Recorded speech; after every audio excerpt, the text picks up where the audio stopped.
Suscríbete ahora y activa la campana para descubrir las historias más ocultas y estremecedoras de nuestra historia colonial. Solo aquí vas a conocer cómo la justicia y la venganza emergen de las aguas oscuras del pasado. En la noche silenciosa del 12 de marzo de 1715, los ecos de la tragedia recorrieron los márgenes del río Magdalena como nunca antes. La familia Montoya, durante años símbolo de riqueza y poder en el virreinato de la Nueva Granada, enfrentó el juicio definitivo no por las leyes de los hombres, sino por la furia silenciosa de quienes habían sufrido bajo su dominio. La hacienda San Jerónimo se extendía por más de 5.000 hectáreas a lo largo de la ribera occidental del Magdalena, en lo que hoy conocemos como Magdalena Medio. Sus campos de caña de azúcar y ganado vacuno generaban una fortuna que competía con las mejores encomiendas del virreinato. Don Pedro Montoya, hombre de 60 años, curtido por el sol tropical y endurecido por décadas de dominio absoluto, había llegado de España en 1680 con apenas 30 monedas de oro y la determinación férrea de construir un imperio en el Nuevo Mundo. Su ascenso fue meteórico y brutal. Primero se casó con doña Inés de Salcedo, heredera de tierras indígenas confiscadas. Luego expandió sus dominios comprando esclavos recién llegados de África a precios de remate y finalmente consolidó su poder corrompiendo funcionarios coloniales con oro y favores políticos. Para 1715, don Pedro controlaba no solo la hacienda, sino también el comercio fluvial, en un tramo de 100 kilómetros del río, cobrando tributos a comerciantes y pescadores que osaran transitar por sus dominios. Doña Inés de Salcedo, mujer de 55 años conocida en Cartagena por sus donaciones a conventos y su aparente piedad cristiana, era en realidad la mente maestra detrás de los castigos más crueles de la hacienda. Había desarrollado un sistema de torturas refinado que incluía el cepo de agua, donde los esclavos desobedientes eran sumergidos parcialmente en pozos durante horas hasta perder la conciencia, y las marcas rituales, hierros candentes aplicados en patrones específicos según el tipo de falta cometida. Su crueldad era fría y calculada, muy diferente a la violencia impulsiva de su esposo. Mientras don Pedro golpeaba en arranques de ira, doña Inés planificaba sufrimientos que podían extenderse durante semanas. Su método favorito era la separación familiar sistemática, vendiendo niños esclavos a plantaciones lejanas, justo cuando comenzaban a caminar, para maximizar el dolor maternal y quebrar cualquier resistencia comunitaria. Los 3 hijos Montoya habían heredado y perfeccionado la crueldad paterna. Alejandro, de 32 años, se especializaba en la violación sistemática de esclavas jóvenes, considerándolo un derecho señorial que ejercía con total impunidad. Había engendrado más de 20 hijos mestizos a los que jamás reconoció y que vivían en condiciones de esclavitud junto a sus madres. Carlos, de 28 años, había convertido la caza humana en su pasatiempo favorito, organizando expediciones donde perseguía esclavos fugitivos con perros amaestrados, no para capturarlos, sino para torturarlos lentamente en el bosque antes de ejecutarlos como escarmiento público. Fernando, el menor de 24 años, superaba a sus hermanos en sadismo puro, inventando juegos macabros donde obligaba a los esclavos a luchar entre sí hasta la muerte por raciones extra de comida o promesas de libertad que jamás cumplía. En esta hacienda del horror vivían 120 esclavos africanos y 80 peones indígenas, sometidos a un régimen de terror que superaba las descripciones más brutales de los archivos coloniales. El día comenzaba a las 4 de la madrugada con campanadas que despertaban a toda la población esclava para 18 horas de trabajo continuo bajo el sol tropical. La alimentación consistía en desperdicios de cocina mezclados con maíz frecuentemente podrido, repartida una sola vez al día después de completar el trabajo asignado.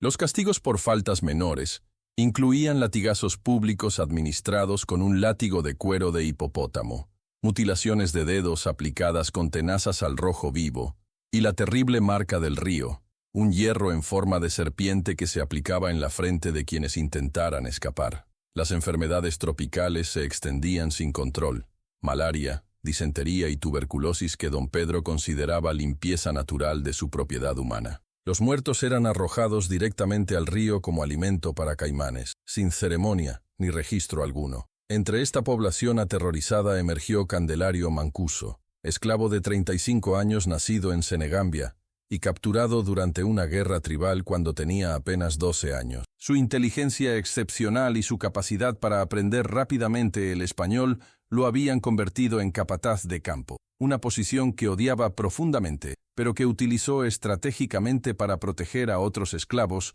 y planificar secretamente la resistencia. Durante 20 años, Candelario había fingido lealtad absoluta a los Montoya, mientras construía una red clandestina de comunicación entre los esclavos y desarrollaba un conocimiento perfecto de las rutinas familiares, sus debilidades y sus puntos vulnerables. Sabía exactamente cuándo y cómo cada miembro de la familia era más susceptible a un ataque. Su paciencia era legendaria entre los esclavos, quienes lo consideraban un líder natural que esperaba el momento exacto para actuar. Candelario había construido su red de resistencia siguiendo estructuras organizativas que recordaba de las sociedades secretas de su Senegambia natal. La conspiración se dividía en células de 5 miembros cada una, donde solo el líder conocía la identidad de los miembros de otras células, garantizando que una posible delación no pudiera destruir toda la organización. Cada célula tenía funciones específicas: obtención de información sobre movimientos familiares,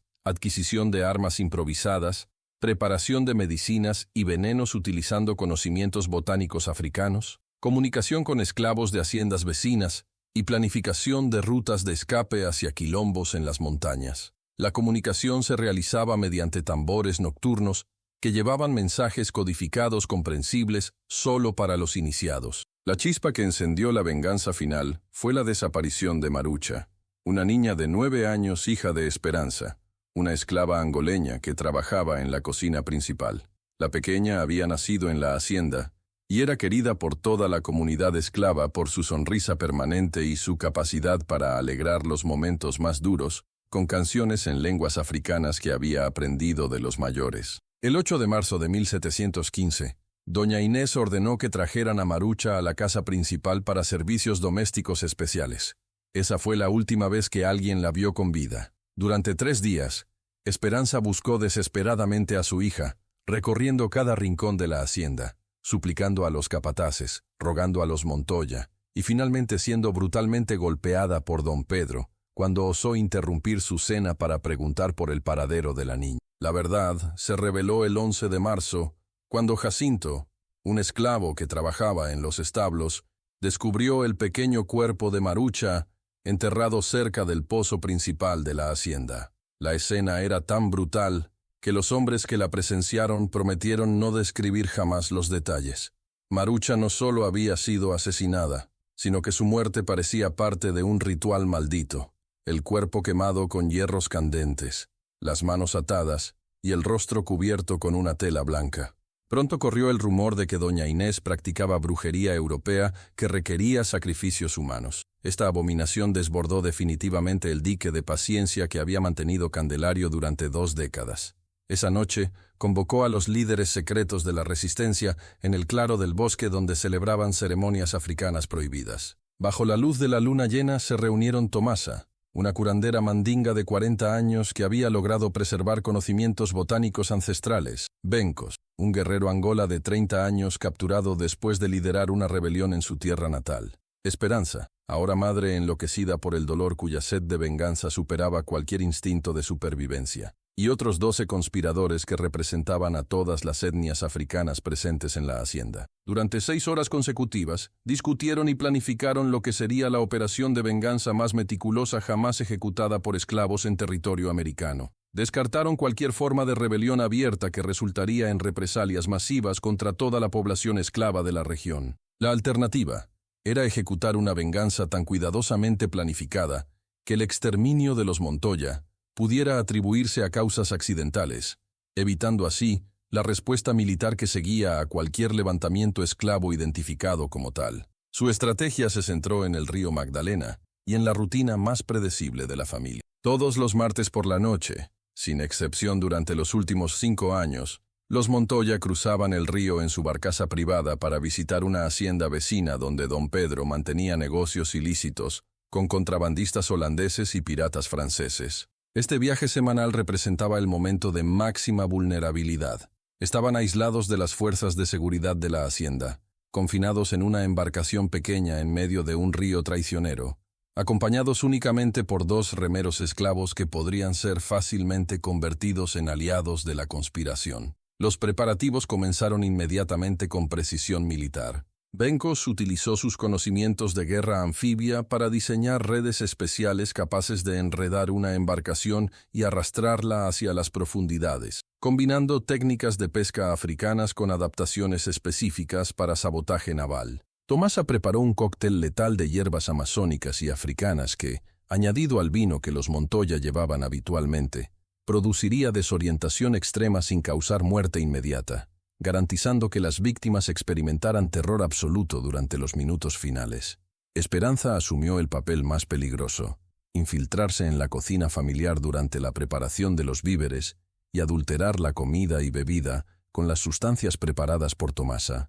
Durante los 4 días siguientes, perfeccionaron cada detalle con meticulosidad obsesiva. Estudiaron las corrientes del río identificando el punto exacto donde las aguas profundas y los remolinos facilitarían el hundimiento de la barcaza. Ensayaron los movimientos usando una embarcación similar construida secretamente, cronometrando cada fase hasta lograr que todo el proceso se completara en menos de 30 minutos. Establecieron señales que permitirían coordinar las acciones sin comunicación verbal, utilizando silbidos de aves nocturnas comunes en la región. Prepararon rutas de escape múltiples hacia quilombos preestablecidos en las montañas, donde serían protegidos por comunidades de esclavos fugitivos. El 12 de marzo de 1715, amaneció con signos que los conspiradores interpretaron como augurios favorables: humedad asfixiante que anunciaba tormenta nocturna, vientos variables que dificultarían navegación de emergencia, y luna menguante que proporcionaría la oscuridad necesaria. Los Montoya,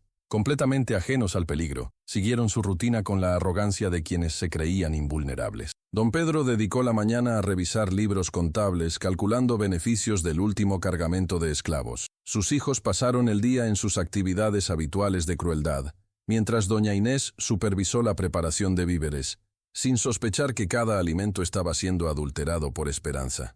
A las 8 de la noche, bajo un cielo cubierto de nubes amenazadoras, la familia se dirigió al embarcadero donde los esperaba la barcaza que los llevaría hacia su destino final. Don Pedro portaba oro suficiente para financiar la compra de 50 esclavos nuevos. Doña Inés llevaba documentos falsificados para transacciones ilegales. Los 3 hijos portaban armas que consideraban suficientes para cualquier emergencia. Los acompañaban 2 remeros esclavos de confianza, Patricio y Eusebio, que habían sido secretamente reclutados por Candelario meses antes. Su motivación era intensa. Patricio había visto morir a su esposa durante experimentos médicos de doña Inés, y Eusebio había sido obligado a presenciar la tortura de su hijo adolescente. La barcaza se deslizó sobre las aguas oscuras del Magdalena, impulsada por remos expertos mientras los Montoya conversaban sobre los negocios que los esperaban y consumían el vino adulterado que aceleraba su destino. A medida que se aproximaban al centro del río, los efectos de las hierbas de Tomasa comenzaron a manifestarse: desorientación que atribuyeron al movimiento de la embarcación, relajación muscular que interpretaron como efecto del buen vino, y euforia creciente que los hacía menos alertas a los peligros circundantes. En la orilla oriental, ocultos entre manglares y vegetación densa, Candelario y sus 14 compañeros esperaban el momento exacto. Cada hombre conocía perfectamente su papel específico. Benkos controlaba las redes principales, Tomasa tenía preparadas las cuerdas lastradas, los demás se distribuyeron para interceptar cualquier intento de fuga. Todos habían cubierto sus cuerpos con barro oscuro para volverse invisibles en la penumbra nocturna. Cuando la barcaza alcanzó el punto designado, exactamente donde las corrientes profundas garantizarían que cualquier evidencia desaparecería para siempre, Candelario emitió el silbido que dio inicio a la operación final. Las redes emergieron del agua como tentáculos espectrales, enredando instantáneamente los remos y trabando el sistema de dirección. Las cuerdas lastradas se tensaron alrededor del casco, creando una trampa mortal que comenzó a arrastrar la barcaza hacia las profundidades del Magdalena. Los Montoya, desorientados por las hierbas y sorprendidos por la emboscada, tardaron minutos preciosos en comprender lo que sucedió. Patricio y Eusebio abandonaron sus remos y comenzaron a colaborar en el hundimiento, utilizando cuchillos ocultos para cortar amarras que podrían haber permitido escape. La traición de sus remeros de confianza sumió a la familia en desesperación absoluta. Comprendieron que su aparente control había sido una ilusión mantenida durante años, y que la lealtad comprada con castigos se había transformado en odio organizado y letal. Durante 40 minutos que fueron eternos, los Montoya experimentaron una agonía que combinaba terror físico con desesperación psicológica. Don Pedro gritó promesas de oro, libertad y perdón que habrían enriquecido a cualquier esclavo, pero sus palabras se perdían en la oscuridad sin respuesta. Doña Inés rezaba frenéticamente mientras el agua helada subía por sus piernas, invocando santos que parecían haberla abandonado. Alejandro y Carlos lucharon contra las redes con violencia desesperada, cortándose las manos con sogas ásperas. Fernando lloró como el niño cruel que seguía siendo cuando enfrentaba su propia mortalidad. Todos comprendieron que no había escape posible. Las corrientes los arrastraban inexorablemente hacia las profundidades. Las redes se tensaban estrechamente alrededor de la embarcación, y la oscuridad ocultaba a enemigos que conocían sus debilidades pero permanecían invisibles. La agonía proporcionó a los conspiradores una satisfacción que trascendía venganza personal para convertirse en justicia cósmica. No era solo el castigo de 5 individuos crueles, sino el ajuste de cuentas de todo un sistema de opresión que durante siglos había considerado a los africanos como mercancía desechable. Cuando el agua del Magdalena cerró sobre las cabezas de los últimos Montoya y el río recuperó su calma nocturna, los conspiradores permanecieron inmóviles entre los manglares, asegurándose de que no hubiera supervivientes y de que toda evidencia desapareciera en las corrientes profundas. Luego recogieron cuidadosamente las redes y herramientas, borraron cualquier rastro de su presencia y se dispersaron silenciosamente hacia refugios preestablecidos en las montañas, llevando consigo la satisfacción de haber equilibrado las cuentas pendientes con la historia. Al amanecer del 13 de marzo, los restos de la barcaza vacía fueron encontrados flotando río abajo por pescadores que reportaron inmediatamente la desaparición. La noticia se extendió primero con terror entre hacendados vecinos, luego con admiración secreta entre esclavos de toda la región. Nadie reclamó los cuerpos que nunca aparecieron, alimentando la leyenda de que el río había sido instrumento directo de justicia divina. La hacienda San Jerónimo se desmoronó sin la mano férrea de los Montoya, liberando automáticamente a todos los esclavos y peones que encontraron en la tragedia familiar su propia emancipación. Candelario desapareció esa noche y nunca más fue visto, pero su historia se convirtió en leyenda fundacional de la resistencia esclava en el Valle del Magdalena. Durante décadas, cuando las condiciones se volvían intolerables en otras haciendas, los esclavos susurraban su nombre y recordaban la noche en que el río cobró venganza por todos los crímenes que la justicia humana había ignorado.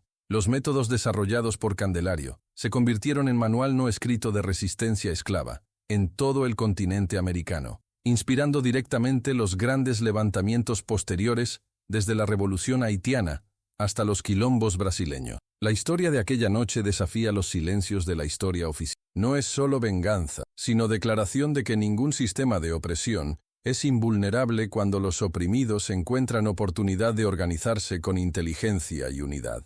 El río Magdalena no fue solo teatro de un crimen, fue instrumento de realización de un anhelo colectivo, la voz milenaria de quienes entienden que la dignidad no se negocia, sino que se conquista con riesgo y esperanza. Si esta historia de justicia imposible te ha conmovido, suscríbete para más relatos que rescatan las verdades ocultas de nuestra memoria colonial. ¿Conoces otros episodios de venganza clandestina que merecen ser contados? Déjalos en los comentarios y únete a esta comunidad que restaura voces silenciadas y celebra la dignidad conquistada cuando la historia elige dar vuelta a la página.